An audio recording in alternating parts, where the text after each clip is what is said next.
importante para todos aqueles que receberam a Jesus, que creram nele.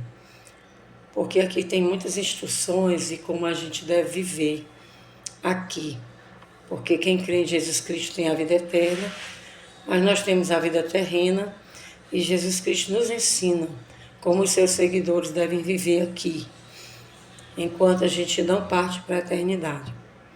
Se algum de vocês tem queixa contra outro irmão, como ousa apresentar a causa para ser julgada pelos ímpios, em vez de levá-la aos santos, vocês não sabem que os santos hão de julgar o mundo?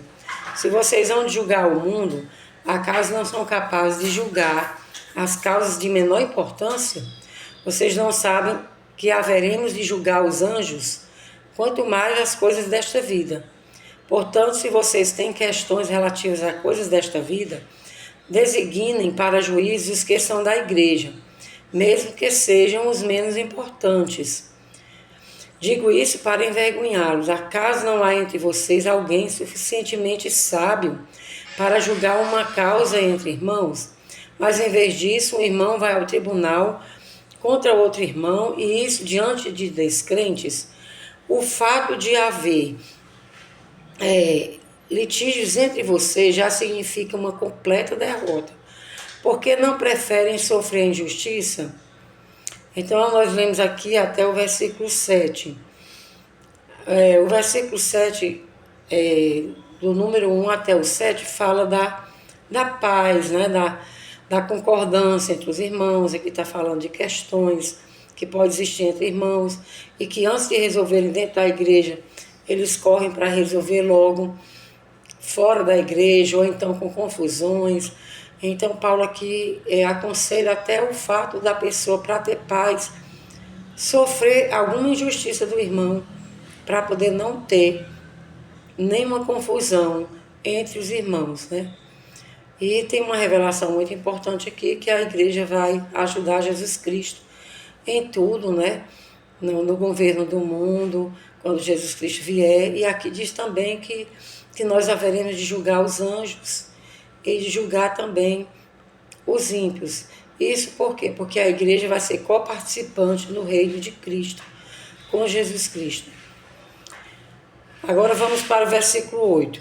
Em vez disso, vocês mesmos causam injustiças e prejuízos, e isso contra irmãos. Vocês não sabem que os perversos não herdarão o reino de Deus? Não se deixem enganar, nem imorais, nem idólatras, nem adúlteros, nem homossexuais passivos ou ativos, nem ladrões, nem avarentos, nem alcoólatras, nem caluniadores, nem trapaceiros herdarão o reino de Deus. Assim foram alguns de vocês, mas vocês foram lavados, foram santificados, foram justificados no nome do Senhor Jesus Cristo e no Espírito de nosso Deus. Aí fala da vida do passado, que a pessoa abandonou, se arrependeu, está seguindo a Jesus Cristo, que não deve voltar a essas práticas aí. Tudo me é permitido, mas nem tudo convém. Tudo me é permitido, mas eu não deixarei que nada me domine.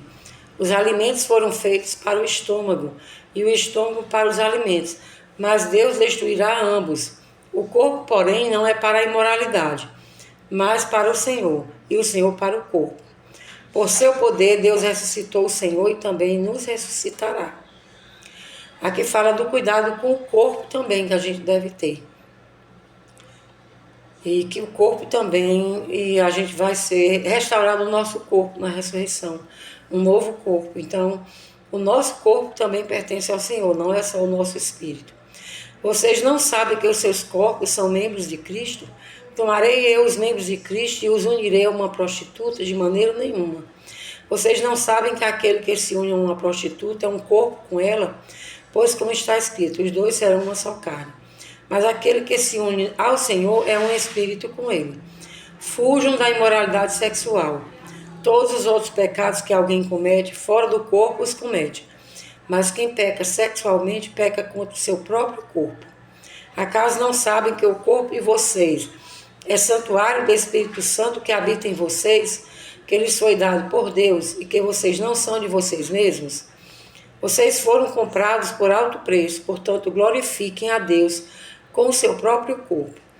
Então, o nosso corpo é para glorificar a Deus, porque nós fomos comprados pelo preço que foi a vida do próprio Jesus Cristo, o Filho de Deus, o seu sangue derramado. Então, essas instruções são para todos aqueles que creem em Jesus Cristo, que são a igreja de Deus aqui na terra, enquanto estivermos aqui. Que Deus nos ajude a sempre compreender como Ele quer que nós vivamos aqui. Amém.